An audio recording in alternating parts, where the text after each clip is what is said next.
Welcome to This Explainer. Today, we're diving deep into an investigative breakdown of one of the most significant and frankly shocking intelligence failures of the entire Cold War. On a quiet beach in Cuba, a secret invasion backed by the world's most powerful intelligence agency collapsed in less than 3 days. It's April 1961, and this was the chilling reality that unfolded. Revolution and Cold War. To figure out how a disaster like this actually happens, we have to rewind and look at the spark that started it all. Back in 1959, Fidel Castro overthrows the U.S.-friendly dictator Fulgencio Batista. The United States immediately panics at this sudden shift. By March 1960, President Dwight D. Eisenhower authorizes the CIA to create a covert plan to oust Castro. Just a year later, a young President, John F. Kennedy, inherits the Oval Office, steps right into this mounting pressure cooker, and gives the green light to keep the highly sensitive operation moving. Now, imagine the tension here. America was absolutely terrified of communism spreading right into its own backyard. Meanwhile, Castro wasn't holding back. He was nationalizing foreign-owned assets, literally costing American businesses millions of dollars, and he was openly aligning himself with America's greatest rival, the Soviet Union. The geopolitical collision course was set. It was an absolute powder keg. The CIA secret plan. This sheer panic birthed Operation Zapata, but here's the catch, and it's a huge one: plausible deniability. This was the political absolute that the United States could not have any traceable involvement in this coup. Kennedy was deeply sensitive about the negative optics of U.S. intervention in Latin America, and this single requirement, it acted as a strategic straitjacket that dictated literally every major decision that followed. Since they couldn't just send in the U.S. military, the CIA recruited and armed what became known as Brigade 2506. We're talking about a small volunteer force of roughly 1,500 exiled Cubans who were absolutely desperate to retake their homeland. Now, these weren't hardened soldiers.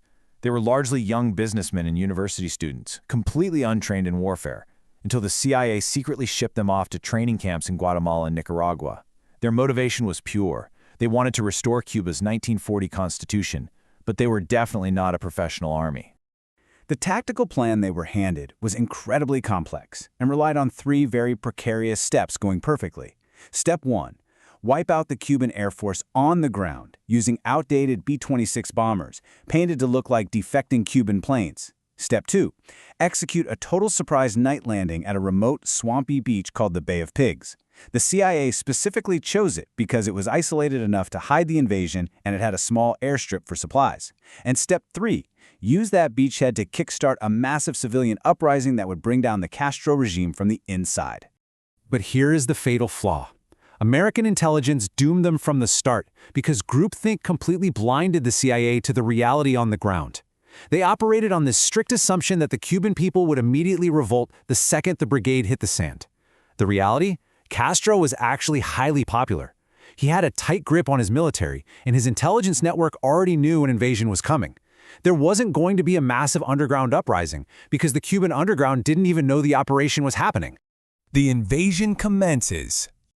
To really grasp how critical the element of surprise was, you have to look at the staggering military disparity. You've got just over 1,500 guys in Brigade 2506 going up against Castro's Revolutionary Army of 32,000 troops, plus a fully mobilized citizen militia of 200,000. Going into this without the full open backing of the U.S. military meant the invaders were massively, overwhelmingly outgunned from minute 1. The clock runs out in April 1961. The operation begins on April 15th, 2 days before the actual landing, with a bombing run that was severely handicapped right out of the gate. The original plan asked for 15 planes, but President Kennedy ordered that reduced to 8 just to better hide U.S. involvement. Those strikes failed to fully incapacitate Castro's Air Force, and crucially, the element of surprise was completely lost. The attack only served to alert Castro that the invasion was imminent. A rapid, total collapse.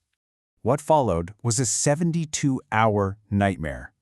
Fearing the international exposure of the initial strikes, President Kennedy makes a fateful decision.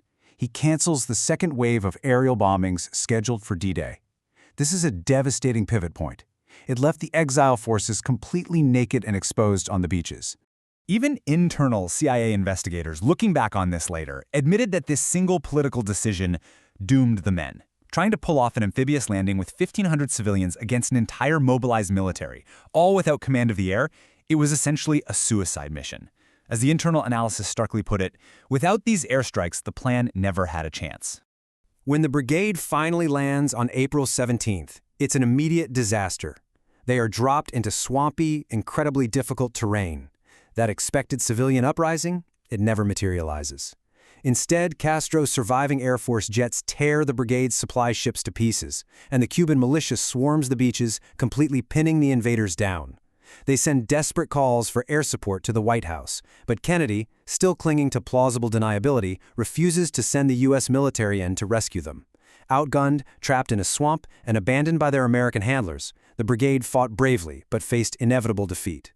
Castro's forces swiftly crushed the isolated brigada. According to Castrista records, the entire invasion was eliminated in just 65 hours. 65 hours! For Castro, this was a massive moral victory. Defeating a U.S.-funded proxy army proved to the entire world that his socialist revolution could withstand American imperialism. The human cost of this failure was just devastating. Almost the entire invading force was either captured or killed in mere days. About 140 men died on those beaches. Roughly 1,190 were taken prisoner, subjected to interrogations, and locked away in harsh Cuban prisons for 20 long months. Eventually, they were ransomed back to the United States in exchange for food and medicine. Fallout and lasting consequences. The immediate battle was over, but the shockwaves fundamentally altered the Cold War. The Kennedy administration suffered intense global humiliation. Kennedy learned to deeply distrust his military advisors and ended up drastically overhauling the CIA. Meanwhile, Castro's domestic power became unquestionable. Realizing the U.S. would definitely try to remove him again, he aligned Cuba deeply with the Soviet Union for protection. And that direct chain of events, it set the stage for the Soviet Union placing nuclear weapons in Cuba, the terrifying 1962 Cuban Missile Crisis. It also set in stone a decades-long freeze in U.S.-Cuba relations that continues right up to today. Decades later, this event is still intensely memorialized by both the victors and the defeated as a defining clash of ideologies. In Cuba, the Museum of Playa Girón proudly celebrates the victory over foreign aggression. But in Miami's Little Havana, the Brigade 2506 Museum stands as a solemn shrine to the martyrs who sacrificed everything for their homeland. A really profound, lasting resentment took hold as the exiles realized the U.S. was never going to directly intervene in Cuba again. The surviving veterans felt entirely betrayed by the Kennedy administration. They believed they were sent in as sacrificial lambs and denied the military backing they desperately needed to survive. That deep sense of betrayal has absolutely shaped the politics of the Cuban exile community for generations. As we wrap up this explainer on such a monumental historical disaster, I want to leave you with one final provocative thought about how all these fatal errors stacked up.